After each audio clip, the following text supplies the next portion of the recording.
जालन्यामध्ये व्यापाऱ्यांवर income tax विभागाकडून छापेमारी करत मोठी कारवाई करण्यात आली. यामध्ये मोठी रोकड देखील या व्यापाऱ्यांच्या घरातून कार्यालयातून जप्त करण्यात आलेली आहे. खरं तर जीएसटी लपवत एवढ्या मोठ्या प्रमाणात काळा धन हा कसा जमा केला असावा यावर अधिक बातचीत करण्यासाठी आपल्यासोबत chartered accountant doctor Dilip Satbhai sir आहेत.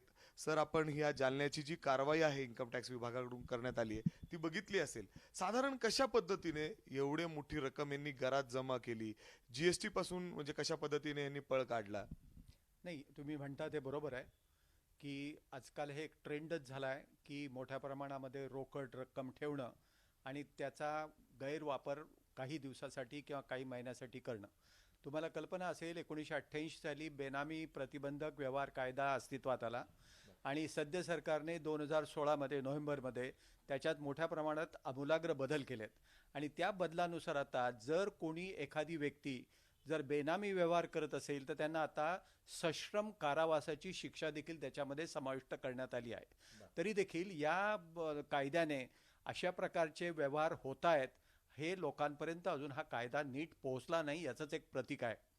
बेनामी व्यवहार कसे होतात असं जर तुम्ही मला प्रश्न विचारला तर मी तुम्हाला सांगेन की ज्या व्यक्तीला मोठ्या प्रमाणामध्ये उत्पन्न मिळतं त्याला त्याचा इन्कम टॅक्स किंवा इतर टॅक्स देण्याची इच्छा असत नाही, कारण टॅक्स रेट जास्त असतोय.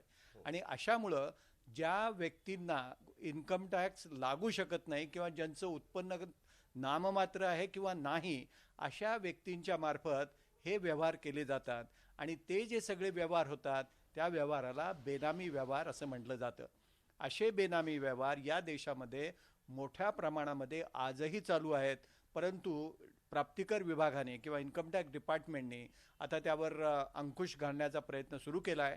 प्रत्यक्षात हे वेगळं खातं असायला हवं होतं, पण सध्या आता ते प्रशासकीय खातं म्हणून इन्कम टॅक्स डिपार्टमेंटकडे आलं आहे. आता तुम्ही ज्या रेटच्या संदर्भात तुम्ही जे बोलताय त्याच्यातल्या डिटेल्ड फॅक्ट्स माझ्याकडे काही उपलब्ध नाही आहेत, पण सकृतदर्शिनी असं वाटतंय की ज्या पद्धतीने बेनामी व्यवहार संपूर्ण भारतभर केले जातात त्याच पद्धतीने इथेही ते गेले गेले असणार आणि त्यामुळं जे काही रूट आहे ते ज्यांचं उत्पन्न करपात्र नाही अशा लोकांच्या मार्फत व्यवहार होणं किंवा अशा लोकांच्या मार्फत बेनामी व्यवहार करणं हाच त्यातला एक महत्त्वाचा भाग आहे. दुसरी गोष्ट, त्यांना 35 कोटी रुपयाची सोनं सापडलं आहे. आता आपल्याला कल्पना असेल की कुठलंही सोनं सापडलं तर त्याला सोर्स ऑफ इन्कम हा दाखवायला लागतोय. फक्त प्रत्यक्षात पाहायचं झालं तर एका स्त्रीला 500 ग्रॅमचं सोनं किंवा अनमॅरिड वुमन असेल तर तिला 250 ग्रॅमचं सोनं आणि अनमॅरिड किंवा मॅरिड असेल तर माणसाला 150 ग्रॅमचं सोनं, एवढं सोनं विदाऊट एनी सोर्स ठेवायची परवानगी आहे. अशा वेळेला जर त्यापेक्षा जास्त सोनं जर त्या व्यक्तीकडे जर सापडलं तर त्याचा सोर्स ऑफ इन्कम द्यायला लागतोय, त्याची पावती दाखवायला लागते. जर सोर्स ऑफ इन्कम दिलं नाही तर ते कुठलंही डिक्लेअर न केलेलं उत्पन्न म्हणून त्यावर 87% किंवा अगदी एक्स्ट्रीम केस म्हटली 16-17 मध्ये तर 137% टॅक्स सुद्धा लागू शकतो. सर, मला खास करून विचारायचं आहे की जालन्यामध्ये या व्यापाऱ्यांच्या घरी जे आहे कारवाई करण्यात आली त्यांच्यावर, खरं तर त्यांच्या घरी कॅश खूप मोठ्या प्रमाणात आहे. या कॅशचा व्यवहार कशा पद्धतीने त्यांनी केला असावा आणि जीएसटी देखील त्यांनी त्याचा भरलेला नाहीये, म्हणजे कशा पद्धतीने 300 कोटी एखाद्याच्या कडं असणं म्हणजे ही खूप मोठी गोष्ट आहे.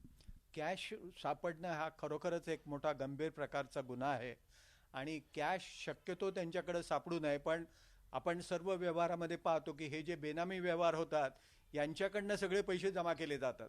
म्हणजे त्यांच्या खात्यात जे काही पैसे जमा होतील व्यवहाराचे, आता उदाहरणार्थ जीएसटीचे पैसे आहेत, काही विक्री झाली, काही खरेदी झाली तर ते त्या खात्यामध्ये पैसे जमा होतात. प्रत्यक्षात ते पैसे त्यांना दिले जात नाहीत आणि तिथनं ते विड्रॉ केले जातात आणि असे विड्रॉ केलेले पैसे एकत्र साठवून का त्याच्यावर करही भरायचा नाही आहे आणि कोणाला खर्चही करायचे नाही, अशा वेळेला ते सिक्युअर्ड जागे म्हणजे स्वतःच्या घरामध्ये ठेवण्याचं त्यामध्ये प्रयोजन असतं आणि म्हणून अशी रक्कम वाढत जाते आणि ज्या वेळेला तो पकडला जात नाही तेव्हा त्याचं धारिष्ट वाढत जातं.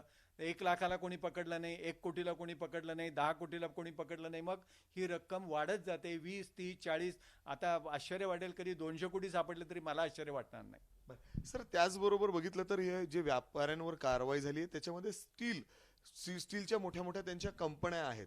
जर आपण बघितलं तर अशा पद्धतीने व्यापारी असणारा कशा पद्धतीने हे पैसे त्यांनी घरात ठेवले असतील, कमवले असतील, अर्थात जीएसटी देखील सरकारचा जीएसटी देखील जो कर आपण भरतो तो देखील त्यांनी बुडवलेला आहे. आणि त्यानं हे सगळं होत असताना अचानक एवढ्या उशिरा कारण जाग आली इन्कम टॅक्स विभागाला आणि कशा पद्धतीने त्यांना हे कळालं खरं तर? नाही, कळण्याचा मार्ग जो आहे तो इन्कम टॅक्स डिपार्टमेंटच्या आर्टिफिशियल इंटेलिजन्स फार स्ट्रॉंग आहे. त्यांचे खबरे असतात, त्यांना माहिती कळत असते. एकाच पॅनवरनं सतत सारखे व्यवहार होतात. त्या व्यक्तीची तेवढी पात्रता नसताना तो 10 कोटीचा जर व्यवहार करायला लागला तर त्याच्याबद्दल शंका येणं नक्कीच स्वाभाविक आहे. अशा वेळेला ज्या काही 25, 50, 100, 200, 500 लोक असतात की ज्यांचे प्रत्यक्षात 10 रुपये मिळवण्याची सुद्धा कॅपॅसिटी नाही आहे, असा जर मनुष्य 10 कोटीचे जर व्यवहार करायला लागला तर ते इन्कम टॅक्स डिपार्टमेंटच्या लगेच नजरेस येतं आहे. आणि अशा प्रकारे एन्क्वायरी सुरू होऊन एकावरनं 2, 2वरनं 4, 4वरनं 8 अशा पद्धतीचे एन्क्वायरीज केले जातात. आणि मग शेवटी पूर्ण विचारांती अगदी पूर्ण अभ्यास झाल्यानंतरच इन्कम टॅक्स डिपार्टमेंट रेड करत असतं. खरं जर आपण ही धाड बघितली तर इन्कम टॅक्स विभागाचे जवळपास 100हून अधिक गाड्या त्यांच्या ठिकाणी घरी त्यांच्या कार्यालयावर तिथं पोहोचलेत. जवळपास 4-4, 5-5 दिवस त्यांना मशिनीने अर्थात हे नोटे मोजावी लागली. हे सगळं सुरू असताना सर हे कशा पद्धतीने रोखता येईल? खरं तर एका वेगळ्या पद्धतीने ही कारवाई होतीये, परंतु असं व्हायलाच नको. खरं तर सरकारला जीएसटी भरणं हे गरजेचं आहे. अर्थात जर सरकार सुरळीत चालवायचं आहे, जर गव्हर्नमेंट सुरळीत चालवायचं आहे, देश सुरळीत चालवायचं, तर कर भरणं हे कंपल्सरीच आहे. नाही, सगळ्यात महत्त्वाचा मुद्दा म्हणजे करप्शन हा भाग असतोय. आणि करप्शन अशा ठिकाणी असतं जिथं डिस्क्रिशन असतंय. म्हणजे एखाद्या व्यक्तीला जर डिस्क्रिशन दिलं तर तिथं करप्शन मोठ्या प्रमाणामध्ये असतं. आता उदाहरणार्थ सांगायचं असलं की बा या गुन्ह्यामध्ये तुम्हाला जर शिक्षा नको असेल तर तो जो काही मुद्दा तो न्यायाधीशाला पटला पाहिजे. म्हणजे इथं डिस्क्रिशन आलाय. त्या डिस्क्रिशन आलं की त्या ठिकाणी करप्शनला थोडासा वाव नेहमीच मिळत असतो. तोच भाग जीएसटी आणि इन्कम टॅक्समध्ये आहे, तो त्यांनी कमी करायला पाहिजे. दुसरी गोष्ट, जो काय हाय रेट ऑफ टॅक्स सध्या जो आहे, हा हाय रेट ऑफ टॅक्समुळे सुद्धा लोकांना पैसे भरायला उत्सुक असत नाहीत.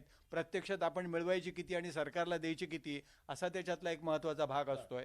आणि म्हणून मग लोक कर चुकवण्याच्या मागं सगळ्यात जास्त मोठ्या प्रमाणामध्ये असतात. सर आता जर कर भरणं झालं यांना, म्हणजे यांच्यावर जी कारवाई झाली, यांना काय दंड होऊ शकतो? ज्या पद्धतीने कॅश जवळपास आपण बघितली की 300 कोटी आणि जवळपास 90 कोटीचं गोल्ड देखील आहे, खूप मोठा सोनं देखील आहे त्यांचं. नाही, हे सगळेच्या सगळे पैसे काही जप्त होतील अशातली गोष्ट नाही. जिथं जेवढ्या ठिकाणी सोर्स मिळेल त्या सोर्स सोडून बाकीची जी काही रक्कम असेल ती साधारणतः 68%, 70% सुद्धा टॅक्स त्यांना भरायला लागेल. म्हणजे साधारण किती होऊ शकते? म्हणजे 300 कोटीच्या 60%, 70% तुम्हाला टॅक्स भरायला लागेल. त्यावर पुन्हा दंड होईल आणि तेवढ्याला तेवढी रक्कम नॉर्मली होते. म्हणजे संपूर्ण रक्कम कदाचित ही सरकार जप्त करू शकते, टॅक्सच्या द्वारे रिकव्हर करू शकते, म्हणजे इन्कम टॅक्सवाले. सर खूप खूप धन्यवाद. जसं ज्या पद्धतीने सरांनी सांगितलेलं आहे की अजून देखील अनेक जे व्यापारी असतात वेगवेगळ्या पद्धतीने जीएसटी वाचवायचा प्रयत्न करतात आणि त्यानंतर अशा पद्धतीने घरामध्ये कॅश देखील बरेच लोक ठेवतात. मात्र आता जो कायदा नवीन आलेला आहे अर्थात याची माहिती हळूहळू इन्कम टॅक्स विभागाला होत असते आणि त्यानंतर अशा पद्धतीने छापेमारी टाकली जाते आणि त्यांच्यावर कारवाई केली जाते. जसं सरांनी सांगितलं जवळपास 60 ते 65% जी रक्कम सापडलेली आहे ती आता इन्कम टॅक्स विभाग टॅक्स म्हणून जीएसटी म्हणून त्यांच्याकडे घेतील असं देखील. एवढंच काय तर यावर दंड देखील होऊ शकतो असं देखील या ठिकाणी जे सीए आहेत सरांनी या संदर्भातली आपल्या माहिती दिली आहे. एबीपी माझा, उघडा डोळे बघा नीट.